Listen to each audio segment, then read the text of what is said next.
깜짝 놀라셨을 것 같아요. 하나님이 덩실덩실 춤을 추셨을 것 같은 그런 느낌이 듭니다. 오늘 제목을 같이 한번 읽어볼까요? 성령님이 내 안에 계신 증. 큰 소리로 한번 읽어보겠습니다. 시작. 성령님이 내 안에 계신 증거들. 오늘 이 말씀은 굉장히 중요한 말씀인데 여러분들 평생을 잊지 마시고 꼭 기억하시라고 오늘 이렇게 설교할 때 설교를 할 거고 오후 지역 모임 때 다시 복습을 하게 될 겁니다. 여러분들이 꼭 기억하시기를 바랍니다. 우리 성령 강림 주일에 예배 자리에 나오신 우리 성도들 진심으로 사랑하고 축복합니다. 1부 예배 때 많이 나오셔서 2부 예배가 자리를 비웠는지 선거운동을 하러 가셨는지 1부 예배 때 많이 나오셔서 그런 것 같아요. 기독교 신앙의 가장 위대한 핵심은 예수 그리스도의 십자가의 죽음과 부활입니다. 예수님은 갈보리 십자가에서 보혈을 흘려 인류의 모든 죄와 저주를 끊어내셨고 사흘 만에 부활하심으로 당신이 참된 메시아요 살아계신 하나님의 아들이심을 온 우주에 선포했습니다. 지금은 승천하셔서 하나님 보좌 우편에서 우리를 위해서 친히 중보기도하고 계십니다. 그런데 성경은 여기에서 끝나지 않습니다. 부활 승천하신 예수님은 성령님을 통하여 지금 이 순간에도 믿는 우리 각 사람의 심령 속에 살아계십니다. 그래서 우리는 늘 고백하잖아요. 예수님과 우리가 뭐 한다고 고백하지요? 함께한다, 예수님과 동행한다, 그렇게 고백을 하는데 그 고백이 뭐냐면은 부활 승천하신 예수님께서 이제 성령님을 통해서 지금 우리들 안에 거하신다는 겁니다. 안타깝게도 많은 성도들이 2000년 전 십자가와 부활의 예수님에 대해서는 뜨겁게 확신하면서도 예수님이 나를 위해 죽으셨다, 그리고 부활하셨다, 여기에 대해서는 뜨겁게 확신하면서도 정작 지금 내 안에서 나와 동행하시는 성령님에 대해서는 너무나 무지하거나 확신이 없습니다. 그래서 삶의 무거운 짐에 짓눌리고 어려움이 닥칠 때면 마치 버려진 고아처럼 주님 어디 계십니까? 왜 저를 혼자 두십니까? 주님 어디 계십니까? 그렇게 찾아요. 주님은 어디 계신다고요? 내 안에, 성령님으로 내 안에 계시는데 우리가 어려움을 당하고 문제에 직면하고 질병에 걸리고 그러면 하나님 어디 계십니까? 하나님 왜 저를 혼자 두십니까? 탄식합니다. 정말 성령님이 지금도 내 안에 계실까? 아니면 나 같은 사람과 성령님이 함께 하실까? 이렇게 의심의 마음이 든다는 겁니다. 그러나 예수님은 이미 돌아가시기 전에 확실하게 약속을 해주셨어요.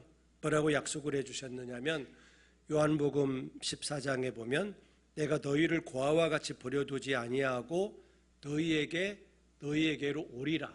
우리는 고아처럼 버려두지 않고 예수님이 우리에게 오시겠다고 했어요. 그리고 예수님은 어떻게 하셨느냐면은 오순절날 약속하신 대로 성령님을 보내주심으로 그 약속을 완벽하게 지키셨습니다. 내가 너희에게로 오리라, 너희를 고아와 같이 버려두지 않겠다, 그 약속을 지키시기 위해서 오순절날 성령님을 보내주셨습니다. 사도 바울은 이 놀라운 진리를 이렇게 선포합니다. 고린도전서 6장 19절에 너희 몸은 너희가 하나님께로부터 받은 바 너희 가운데 계신 성령의 전인 줄 알지 못하느냐. 우리는 성령님이 거하시는 성령님의 전이라는 거지요. 여기서 전이라고, 성령의 전이라고 하는 것은 구약시대에 제사장들이 1년에 단 한 번만 들어갈 수 있었던 가장 거룩한 곳인 지성소를 가리킵니다.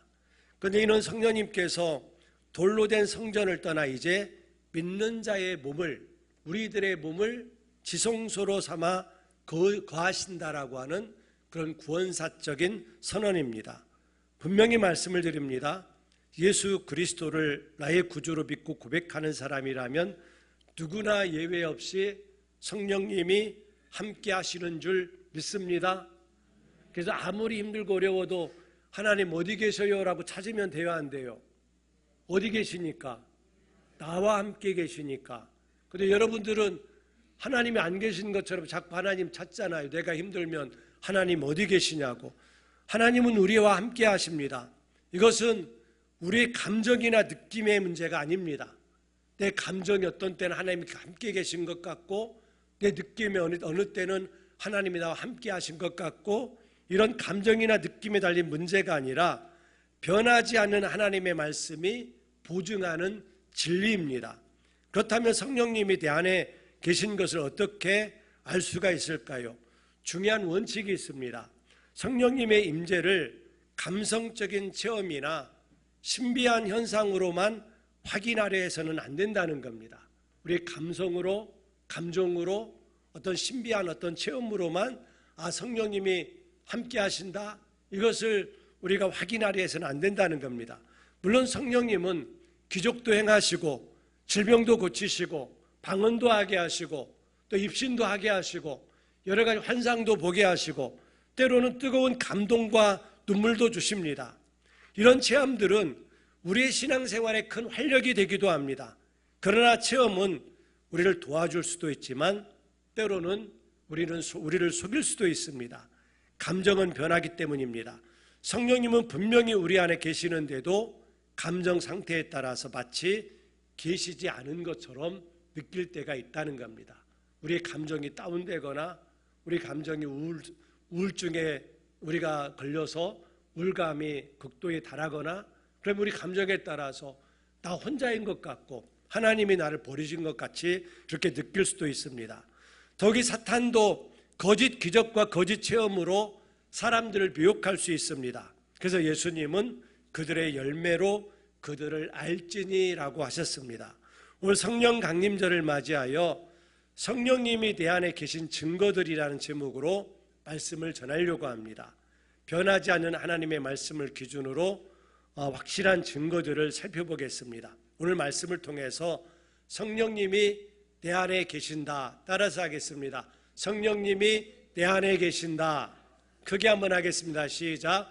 성령님이 내 안에 계신다.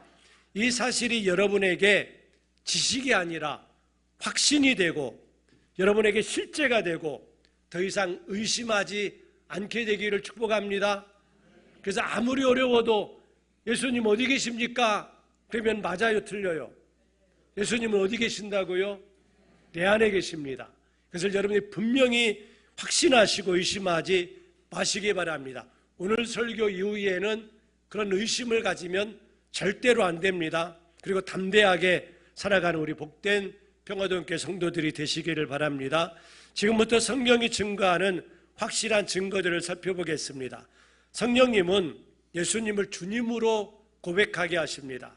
우리는 예배 때마다 찬송과 기도로 주님이라는 호칭을 너무나도 자연스럽게 부릅니다. 늘 사용하는 익숙한 표현이다 보니까 주님이라고 하는 이 고백이 얼마나 놀라운 영적 사건인지 거의 의식하지 못하고 살아갈 때가 많습니다. 그냥 우리는 습관적으로 우리가 주님 그러면서 살아갑니다. 그러나 여러분들 생각해 보십시오. 2000년 전 로마 제국에서 십자가의 극형으로 처형당한 한 유대인을 향해 33세의 유대인 청년을 향해 주님이라고 부른다라고 하는 것은 당시에 얼마나 위험하고도 담대한 일이었는지 아십니까? 이 주님, 키리오스라고 하는 이 칭호는 누구에게만 붙일 수 있었느냐면 로마 황제에게만 붙일 수 있었어요. 로마 황제에게만 붙여지는 절대 주권적인 호칭이었습니다. 따라서 예수님을 나의 주님으로 고백하면은 로마에 의해서 어떻게 될까요? 처형을 당하든지 순교를 당해야 돼요. 그럼에도 불구하고 그들은 목숨을 걸고 예수님을 누구라고 불렀지요? 나의 주 그리스도라고 그들은 부르게 됩니다. 이 고백은 그냥 할 수 있는 고백이 아니라 목숨을 걸고 할 수 있는 고백이라는 겁니다. 그렇다면 어떻게 우리가 이런 위대한 고백을 할 수 있게 되었을까요? 오늘 본문 말씀이 그 비밀을 알려줍니다. 고린도전서 12장 3절에 성령으로 아니하고는 누구든지 예수를 주시라 할 수 없느니라. 성령이 아니고서는 누구든지 예수를 주시라 할 수 없느니라. 이 말씀은 매우 분명합니다. 성령님의 역사가 없이는 그 누구도 예수님을 주님이라고 고백할 수 없다는 겁니다. 세상 사람들에게는 물을 주시든지 에어컨 바람이 안 오든지 해야 되는데 에어컨 바람은 덥기도 하고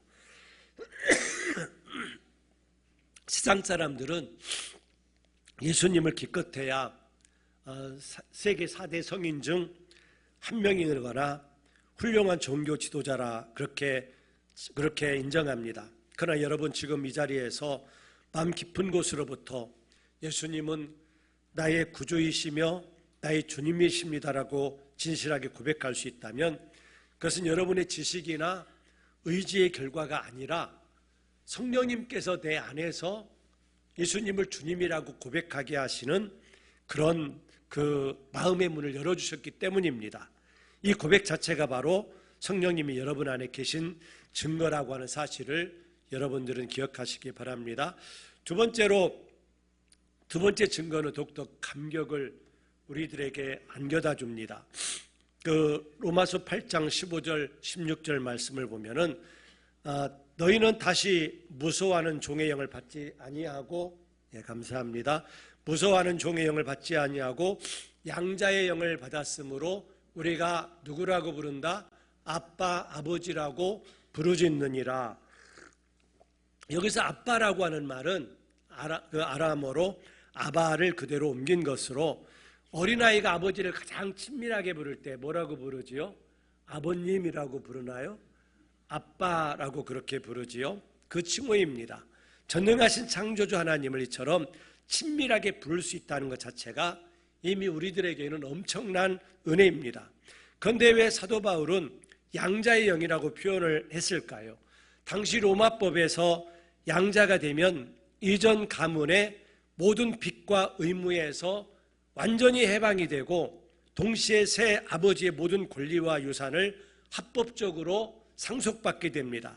즉 우리가 하나님의 양자가 되었다는 것은 과거의 모든 죄와 저주의 빚에서 완전히 해방되어서 하나님의 영광스러운 축복과 영원한 유업을 상속받는 존귀한 하나님의 자녀가 되었다는 의미입니다.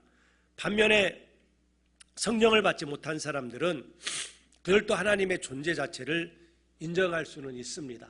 하나님이 계시다, 살아계시다, 존재 자체를 인정할 수는 있습니다. 결코 그러나 하나님 아버지라고 부르지 못합니다. 이 성경은 이렇게 말합니다. 야고보서 2장 19절에 보면은 귀신들도 믿고 떠느니나, 귀신들도 하나님을 믿고 어떻게 한다고요? 하나님이 살아계신 것을 믿고 떤다고 그랬어요. 믿고 떠느니라. 귀신들도 하나님이 계시다는 것을 압니다. 그러나 그들에게는 하나님 오직 두려움과 공포의 대상일 뿐입니다. 그런데 사랑하는 성도 여러분, 여러분들은 지금 기도할 때 너무나도 자연스럽게 하나님을 누구라고 불러요? 하나님 아버지. 이상하지 않아요? 아무런 꺼리낌이 없이 여러분들의 친아버지는 아버지라고 부르기가 껄끄러운 사람이 있을지 몰라요. 그런데 하나님을 아버지라고 부르는데 전혀 우리들에게는 껄끄러움이 없습니다. 하나님 아버지라고 우리가 부릅니다. 너무 힘겨워서 무슨 말을 해야 할지 모를 때는 그저 십자가 앞에서 우리가 뭐라고 하느냐면 아버지 아시잖아요. 아버지 제 마음 아시잖아요. 그렇게 여러분들 때로는 눈물을 흘리며 탄식하면서 여러분 기도하지 않습니까? 여러분 이것은 결코 어려서부터 교회를 다녀서 생긴 단순한 종교적인 습관이라고 그렇게 치부할 수가 없습니다.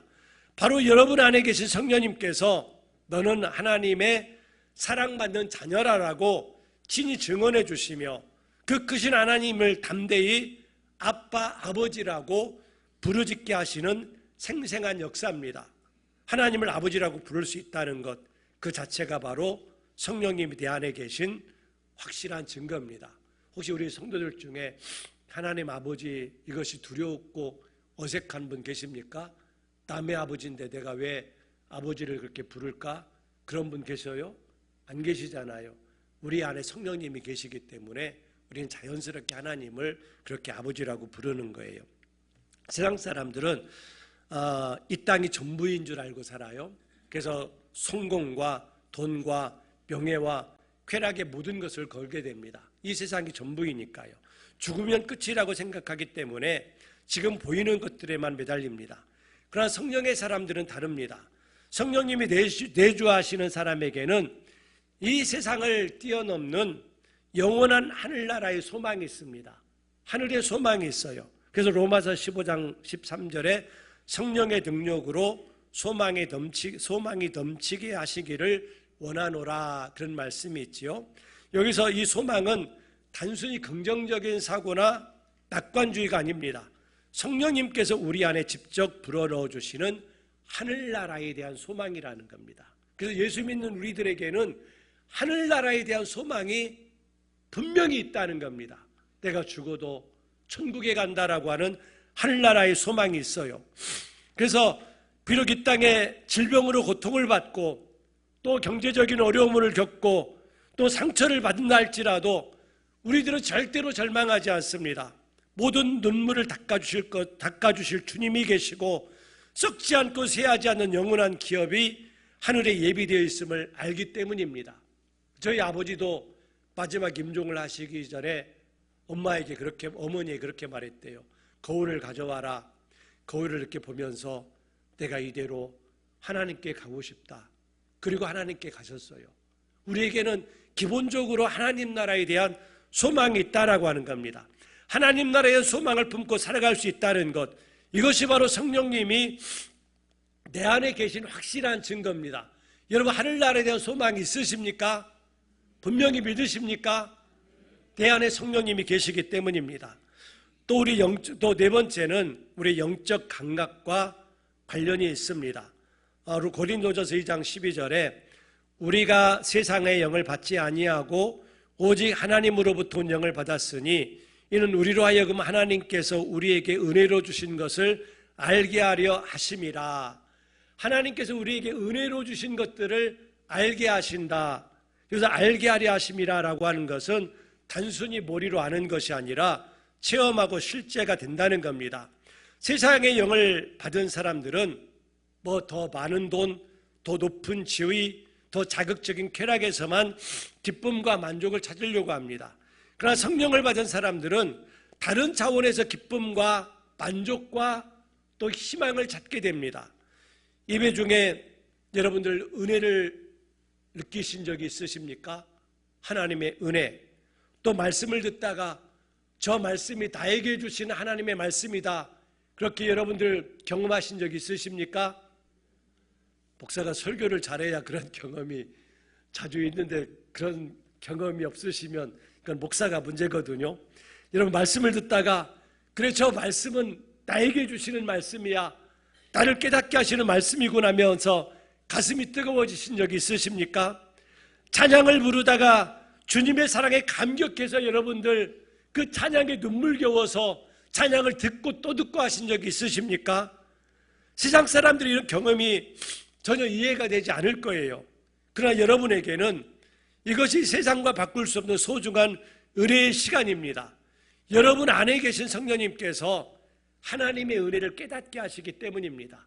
예배를 통해서 하나님의 은혜를 깨닫게 하시고, 말씀을 듣다가 은혜를 깨닫게 하시고, 찬양을 듣다가 은혜를 깨닫게 하시고, 찬송을 부르다가 은혜를 깨닫게 하시기 때문입니다. 성령님은 우리가 당연하게 여겼던 것들을 새롭게 보게 하십니다. 그냥 당연하게 느껴졌는데 어느 날 하나님 가족이 건강한 것 감사합니다. 감사하게 느껴지게 되고, 내가 숨을 쉬고 있는 것이 감사하게 느껴지게 되고, 내가 믿음의 공동체 안에 평화동교회 교인이라고 하는 것이 감사하게 느껴지게 되고, 또 우리가 하나님께서 주시는 그런 마음속에서 평소에는 아무렇지도 않았는데 자연을 보면서도 왜 이렇게 감사한지, 그런 감사함이 느껴지게 됩니다. 어떤 때는 하나님의 심지어는 고난과 시련 속에서도 하나님, 이 고난과 시련조차도 하나님의 은혜입니다라고 우리가 고백하게 됩니다. 평범한 일상 속에서 하나님의 은혜를 발견하고 감사할 수 있다는 것, 이게 뭐냐면은 내 안에 성령님이 계시기 때문에 은혜를 깨닫게 하시는 겁니다. 그래서 성령님이 우리 안에 계시다는 거지요. 다섯 번째 증거는 우리의 인간관계 속에서 나타납니다. 성령님이 내주하시는 사람이면 반드시 용서하고 사랑해야 한다는 마음의 명령을 받게 됩니다. 요한일서 4장 12절 13절 말씀을 보면은 우리가 서로 사랑해야 하면 하나님이 우리 안에 거하시고 그의 사랑이 우리 안에 온전히 이루어지느니라. 그의 성령을 우리에게 주심으로 우리가 그 안에 거하고 그가 우리 안에 거하시는 줄을 아느니라. 그렇게 말씀합니다. 솔직히 우리 본성으로 용서하기가 쉽지가 않습니다. 나에게 상처 준 사람, 나에게 모함한 사람, 나를 배신한 사람, 나에게 고통을 준 사람, 나에게 손해를 끼친 사람 쉽게 용서가 되고 사랑하게 되겠습니까?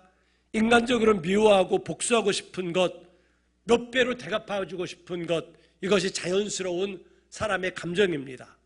그런데 예수님을 믿는 사람에게는 묘한 일이 일어납니다. 도저히 용서할 수 없는 사람을 향해서도 마음 한구석에 조용한 음성이 들려옵니다. 그래도 네가 용서해야 되지 않겠니? 그 사람도 불쌍한 사람이다. 미워하지 말고 사랑으로 품어주면 안 되겠니? 그런 마음이 우리들 마음속에 자연스럽게 그 마음이 우리들 마음속에 들려옵니다. 그래서 중요한 것은 지금 당장 완벽하게 용서했느냐가 아니라 용서해야 한다는 마음이 있느냐라고 하는 겁니다. 용서하고 싶은데 아직 되지 않은 것과 아예 용서할 생각조차 없는 것은 전혀 다릅니다. 성령님이 대주하시는 사람이라면 반드시 그래도 용서해야 되지, 그래도 사랑해야 되지라고 하는 거룩한 부담감이 늘 있게 됩니다.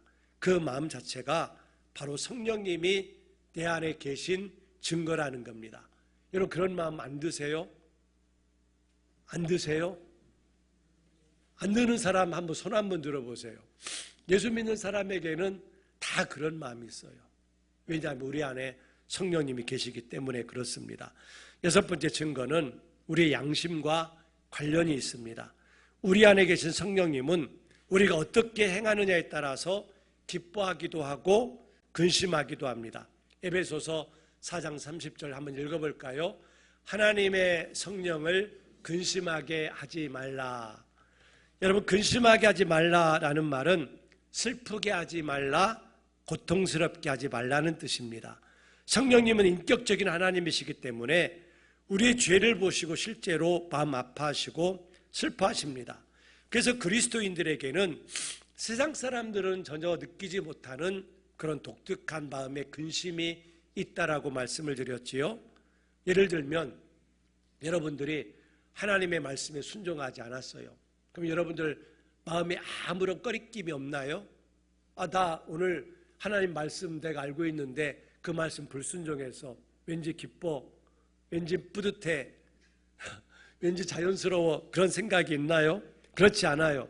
우리들에게는 누가 지적하지 않아도, 목사가 왜 주일날 놀러 갔어요? 그렇게 지적하지 않아도 주일 성수를 못했거나 기도 생활에 무너졌거나 말씀에 불순종했을 때 누가 뭐라고 하지 않아도 마음 깊은 곳에서는 왠지 모를 근심이 있어요. 답답함이 느끼게 돼요. 그런데 세상 사람들에게는 그런 근심이 없습니다.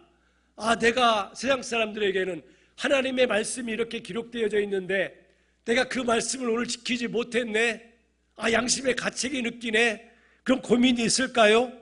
전혀 그런 양심의 가책을 느끼지 않습니다. 그런 것에 대해서 고민할 이유가 그들에게 전혀 없습니다. 그러나 성령님이 내주하는 사람은 다르다는 겁니다. 죄를 지으면 마음이 무겁고 불편해요. 하나님의 관계가 막힌 것 같고요. 기도에도 막힌 것 같고 찬양에도 기쁨이 사라지게 됩니다. 이것이 바로 우리 안에 계신 거룩하신 성령님께서 우리 죄로 인해서 근심하시기 때문입니다. 그러나 이 근심을 부정적으로만 생각하지 마십시오. 이 거룩한 찔림과 불편함이야말로 역설적으로 내 안에 누가 계시는 것이다? 성령님이 계시다는 거예요. 역설적이게도 내 안에 성령님이 계셔서 왜 내가 그렇게 죄 속에 있느냐 근심하고 계신다는 거지요. 그래서 이것은 우리를 정죄하려고 하는 것이 아니라 우리를 돌이키고 회복시키려고 하는 사랑의 신호입니다. 죄로 인해 마음이 불편하고 괴롭다고 하는 것, 이것이 바로 성령님이 내 안에 계신 증거입니다. 7번째는 우리의 소원과 동기에서 나타납니다. 성령님과 동행하는 사람은 누가 시키지 않았는데도, 누가 강요하지 않아도 하나님을 기쁘시게 해드리고자 하는 마음의 소원을 갖게 됩니다. 내가 어떻게 하면 하나님을 기쁘시게 해드릴까? 그래서 빌립보서 2장 13절에 너희 안에 행하시는 이는 하나님이시니 자기의 기쁘신 뜻을 위하여 너희에게 소원을 두고 행하게 하시나니. 하나님의 소원을 누구에게 두신다고요? 여러분의 마음속에 하나님의 소원을 두신대요. 그래서 하나님의 소원이 내 마음속에 들어오면 우리가 어떤 마음이 들어요? 아, 그 일을 하고 싶다. 그 일을 하고 싶다라고 하는 마음이 내 마음속에 들게 된다는 거지요. 그래서 하나님 우리 안에 직접 역사하셔서 하나님의 뜻을 향한 거룩한 그런 소원의 마음을 심어주신다는 겁니다. 어느 날 문득 이런 생각이 떠오르신 적이 있습니까? 내가 신앙생활을 제대로 해야 되겠다. 그런 생활이 떠오르신 적 있으셔요? 내가 기도를 안 했는데 기도를 좀 이제는 해야 되겠다. 전혀 그런 생각이 안 떠올라요? 떠올라요? 고맙습니다. 또 성경을 내가 더 깊이 알고 싶다. 그래서 성경을 다시 또 읽게 되고, 또 어떤 때는 여러분 잘 알고 있는 그 사람의 영혼이 어느 날 갑자기 불쌍하게 느껴져요. 저 영혼이 불쌍히 느껴져 가지고 기도하고 싶고 전도하고 싶은 그런 마음이 생기게 돼요. 어떤 때는 교회를 위해서, 다음 세대를 위해서 내가 뭐 할 게 없을까? 그런 마음이 여러분들에게 떠오를 수가 있어요. 여러분, 그런 마음이 든다라고 하는 것, 이것은 그런 거룩한 마음이 든다라고 하는 것은 이것이 종교적인 열심이나 의무감에서 나온 것이 아니라 바로 성령님께서 여러분 안에서 역사하셔서 하나님을 향한 소원을 심어주신 겁니다. 하나님의 그 마음의 소원을 여러분 권사님들의 마음속에 넣어주셔서 김권사야, 네가 이 일을 해라. 박집사야, 네가 이 일을 해라. 우리의 성령님께서 우리에게 하나님의 소원을 넣어주셔서 그 일을 하게 하신다는 겁니다. 우리가 하나님과 교회를 위해 헌신하고자 하는 마음, 또 불신자를 볼 때 그 영혼이 안타까워 전도하고 싶은 마음이 생기는 것, 이 모든 것이 내 안에 계신 성령님께서 우리에게 소원을 주고 행하시는 거라는 거지요. 그러므로 마음 깊은 곳에서 올라온 거룩한 감동과 소원을 무시하지 마시고 작은 것부터 여러분들이 순종해 보시기 바랍니다. 어느 날 문득 기도하고 싶은 마음이 든다면 기도를 시작하십시오. 어느 날 문득 내가 성경을 읽고 싶은 마음이 든다면 읽으십시오. 그 사람에게 전화하고 싶은 마음이 든다고 하면 한번 전화해 보십시오. 그러면 그 사람을 위로할 일이 생기고 그 사람에게 뭔가 여러분들이 전할 일이 생길 것입니다. 이것이 성령님께서 우리에게 주시는 그 감동이지요. 하나님을 향한 거룩한 소원이 마음에 생긴다고 하는 것, 성령님이 내 안에 계신 증거입니다. 이제 마지막입니다. 하나님의 말씀에 대한 우리의 태도에서 나타납니다. 성령님이 우리 안에 거하시면 성령님께서 우리를 모든 진리 가운데로 인도하신다겠어요. 요한복음 16장 13절을 한번 같이 읽어볼까요? 시작. 그러나 진리의 성령이 오시면 그가 너희를 모든 진리 가운데로 인도하시리니 그가 스스로 말하지 않고 오직 들은 것을 말하며 장래일을 너희에게 알리시리라. 아멘. 성령님 우리 안에 거하시면 끊임없이 말씀을 생각나게 하셔요. 그리고 그 말씀이 깨달아지게 하시고 그 말씀이 믿어지게 하시고 또 말씀을 통해서 우리를 교정하셔요. 삶을 바꿔나가십니다. 그리고 말씀대로 살고 싶은 마음이 우리의 심령 속에 주어집니다. 세상 사람들은 그런 마음이 없어요. 세상 사람은 자기 생각대로, 자기 감정대로, 자기 욕심대로 사는 것을 당연하다고 여기지, 말씀에 불순종하는 문제로 절대로 고민하지 않습니다. 여러분들 하나님의 말씀을 아는데 그 말씀에 불순종했어요. 그러면 거기에 대해서 여러분들 고민이 생기잖아요. 그런데 믿지 않는 사람들은 그 말씀에 불순종한 것에 대해서 절대로 절대로 문제 삼지 않습니다. 고민하지 않습니다. 그러나 성령이 내주하는 사람은 다릅니다. 말씀에 불순종할 때 마음이 여러분이 불편하던가요? 아니면 편하던가요? 불편해요? 아주 편하지 않아요? 우리가 예수 믿는 사람들은, 성령님이 가시는 사람들은 누가 시키지 않아도, 누가 지적질하지 않아도 하나님의 말씀에 불순종하면은 마음이 편치를 않아요. 그리고 마음에 하나님의 말씀에 순종하려고 할 때 힘들어도 오히려 마음이 편합니다. 말씀에 순종하면 왜 이리 되게 기쁨이 생기는지, 감사가 생기는지 몰라요. 그래서 주일 성수하려고 하고, 정직하려고 하고, 정욕을 이기려고 하고, 용서하려고 애쓰고, 헌신하려고, 섬기려고, 우리가 겸손하려고 몸부림치는 겁니다. 누가 시켜서가 아니라 그게 힘들고 어렵지만 그렇게 살아가면 기쁨이 넘쳐요. 왜냐하면 성령님께서 말씀 가운데, 너를 진리 가운데로 인도하시기 때문입니다. 물론 완벽하지 않습니다. 실수도 하고 넘어지기도 하며 때로는 말씀에 불순종할 때도 있어요. 그러나 그 몸부림 자체가 우리 안에 성령이 계시다는 증거입니다.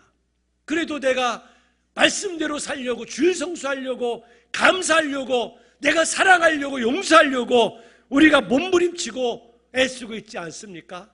성령님이 내 안에 계신 증거라는 거지요. 그래서 완벽하게 순종하지 못해도 순종하고 싶다는 그 마음, 말씀대로 살고 싶다는 그 갈망이 바로 성령님의 역사입니다. 하나님 말씀대로 살기를 간절히 소원한다는 것, 이것이 바로 성령님이 내 안에 계신 확실한 증거입니다. 제가 8가지를 말씀을 드렸거든요. 이것들은 예수 믿는 사람들 다 우리들이 가지고 있는 공통적인 실제적인 인식이에요. 그렇다면 성령님이 내 안에 계신 것이 맞습니까? 안 맞습니까? 맞아요, 안 맞아요? 성령님이 내 안에 계신 것 분명히 믿으시기 바랍니다. 그래서 오늘 설교 이후로 아무리 힘들고 아무리 어려워도 하나님 어디 계셔요? 예수님 어디 계셔요? 그렇게 말하면 맞아요, 틀려요? 하나님 어디 계시니까? 내 안에 계시니까. 내가 힘들어도 내 안에 계시고, 내가 슬퍼도 내 안에 계시고, 내가 죄를 지어도 내 안에 계시고, 내 안에 계시는 겁니다.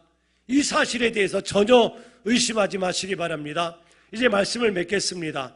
오늘 우리는 하나님의 말씀을 통해서 성령님이 우리 안에 계시다는 것을 확증했습니다. 우리는 결코 혼자가 아닙니다. 우리는 고아가 아닙니다. 예수님이 약속하신 대로 보혜사 성령님이 우리와 영원토록 함께 하십니다. 여러분이 울 때 함께 우시고, 여러분이 기뻐할 때 함께 기뻐하시고, 여러분이 고통스러울 때 함께 기뻐하시고 함께 고통스러워하시고, 여러분이 질병으로 아파할 때 우리 성령님이 함께 아파하십니다. 여러분이 기도할 힘조차 없을 때 말할 수 없는 탄식으로 사랑하는 내 딸이, 사랑하는 내 아들이 기도할 힘조차 없습니다. 하나님, 저를 불쌍히 여겨주시옵소서. 말할 수 없는 탄식으로 내 대신 기도하고 계시는 분이 내 안에 계신 성령님이십니다. 그러므로 이제는 의심하지 마십시오. 두려워하지 마십시오. 성령님이 내 안에 계심을 확신하시기 바랍니다. 그리고 확신 위에서 담대하게 능력 있게 살아가는 우리 성도들 되시기 바랍니다. 문제가 있어도 성령님이 내 안에 계십니다. 내가 질병에 걸렸어도 성령님이 내 안에 계십니다. 심지어는 내가 내일 천국 가는 죽음에 직면했어도 성령님은 내 안에 계십니다. 고백하면서 담대하게 살아가는 우리 평화독교 성도들이 다 되시기를 주님의 이름으로 축원합니다. 기도하겠습니다.